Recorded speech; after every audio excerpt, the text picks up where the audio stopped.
চলুন ২ টি অবস্থা বিবেচনা করা যাক। রহিম ছোটবেলা থেকে সে তার দাদাকে বই পড়তে ও খবরের কাগজ পড়তে দেখেছে। সে তার দাদার কাছ থেকে পড়ালেখা শিখে। রহিম প্রতি ক্লাসে ১ম হয়, পড়ালেখার বাইরেও সে অনেক কিছু জানে। তার মা ও দাদি খুব ভালো রান্না করে, সে তাদের কাছ থেকে রান্না শেখে। অন্যদিকে করিম কখনোই তার মা-বাবার সময় পায়নি। সে একা বড় হয়, সারাদিন অলসভাবে জীবন কাটায়। সে পড়ালেখাও ভালো না, তার ক্লাসে পজিশন লাস্টে থাকে।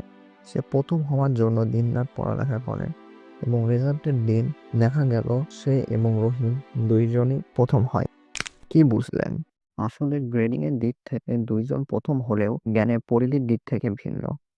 আমাদের ব্রেন একই হলেও ব্রেনের ফাংশনাবিলিটি একে অপরের থেকে ভিন্ন। এটা পরিবর্তিত হয় পরিবেশগত প্রভাবের ফলে। Baby Bing had to answer. 20th Century Fox invites you to see the Boy world got up and through the crawled away eyes from of a his home child. this morning. Now he's off on an adventure. ছোটবেলা থেকে একজন শিশু যেভাবে গড়ে ওঠে, যে experience এর মধ্যে দিয়ে যায়, সেভাবে তার ব্রেন ডেভেলপ হয় এবং গঠন পরিবর্তিত হয়। এই কারণে ডক্টর থমাস হার্ভে আইনস্টাইনের মস্তিষ্ক চুরি করে তার ২৪০টি টুকরা করে।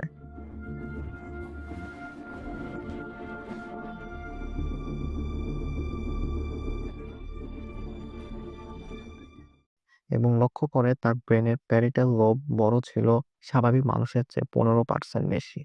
খাজ কম ছিল, গ্লিয়া সেল বেশি ছিল, যা গাণিতিক স্থানিক ও বিমুক্ত চিন্তা করতে সাহায্য করত।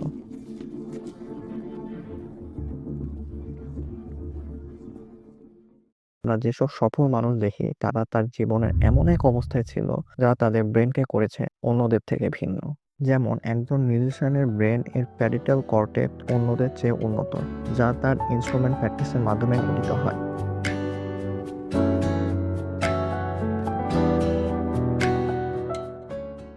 আবার একজন ট্যাক্সি ড্রাইভার এর হিপ্পোক্যাম্পাস অন্যদের চেয়ে বড়, কারণ তিনি অনেক নেভিগেশন মনে রাখতে পারেন। একজন জাঙ্গলারের মোটর ও ভাস্কুলার কর্টেক্স অনেক উন্নত। এতক্ষণ বুঝে গেছেন আমাদের ব্রেনের গঠন, কাজ ও পরিবেশগত প্রভাবের কারণে একে অপরের থেকে আলাদা। তাহলে এর সমাধানটা কি? আমরা চাইলেও সেই ব্যক্তির মতো হতে পারবো না, ভিন্ন ব্রেন ফাংশনাবিলিটির কারণে। What is time? A deceptively simple question, yet it is the key to understanding relativity. আমাদের নিজেদের বের করতে হবে আমাদের ব্রেইন অ্যাবিলিটি, অর্থাৎ কি আমাদের দ্বারা হবে আর কি আমাদের দ্বারা হবে না। কোথায় আমার ব্রেইন সবচেয়ে বেশি কাজ করা, কায়িক বা শারীরিক যাই হোক না কেন।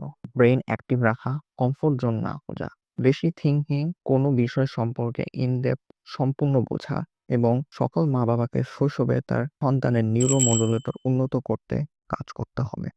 জাঙ্ক ফুড এবং চিনি কিভাবে আমাদের দেহে মারাত্মক ক্ষতি করে এই বিষয়ে জানতে আমাদের একটি সম্পূর্ণ ভিডিও আছে, ভিডিওটি দেখতে পারেন।